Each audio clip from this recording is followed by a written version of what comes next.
عزیزی تازه اون اهل مسجده آمده پیش من چند روز پیش، میگه خدا به من پسری داده شیخ، من دوست دارم شما براش اسم انتخاب بکنی. گفتم محمد، گفتم عبدالله، گفت عبدالرحمن، ابوبکر، عمر، عثمان، علی. تو آمده پیش من یه شیخم،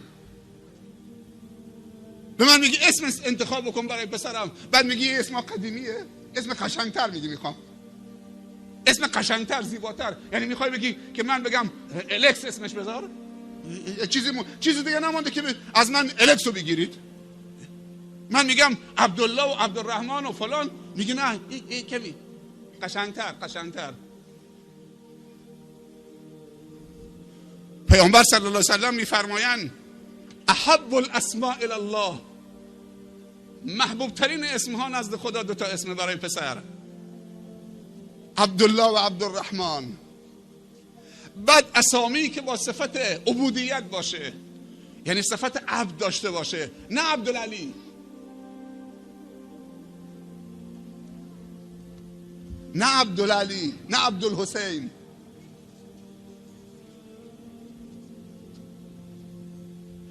نه عبدالرسول. اینا اسمای شرکیه. عبد وقتی میاد با یک طرفش الله باشه، عبد وقتی میاد با طرف مقابلش الله باشه، چون عبد داریم و رب داریم. حتی غلام حسین، ما غلام حسین نیستیم، ما غلام حسین نیستیم. اگر قرار باشه ما غلام باشیم، غلام یک نفریم. قل هو الله احد. با عقیده نمیشه بازی کرد. عبد فلان و عبد فلان و عبد فلان. بهترین اسمها عبدالله و عبدالرحمن. و بعد بهترین اسمهایی که صفت عبودیت داشته باشه، یعنی 99 تا اسم خدا اولش بیاری عبد. عبدالله، عبدالکریم، عبدالستار، عبدالمنان، عبدالغفور، عبدالشکور. عبدالحسین، عبدالرسول. کاری به مذهب ندارم، تو شیعه و سنی هست. عبدالرسول کمه تو سنی ها؟ ما میخوایم یعنی از بندگان خدا یه خدا درست بکنیم؟ همه پیامبران آمدن که به بندگان خدا بگن انا عبدالله واجتنبوا الطاغوت. هیچ عالمی حق نداره به مردم اجازه بده دستش ببوسن.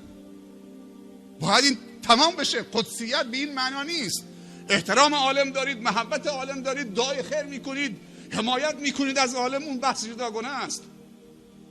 عالم هم به تو خدمت داره میکنه، احترامش جای خودش. اما این که خم بشی دستش ببوسید، خم شدن فقط برای الله. الله اکبر، سبحان ربی العظیم و بحمده، سبحان ربی الاعلی و بحمده. دیگه مال کسی دیگه نیست. مصافحه، معانقه اشکال نداره، اما خم شدن ما اجازه نداریم.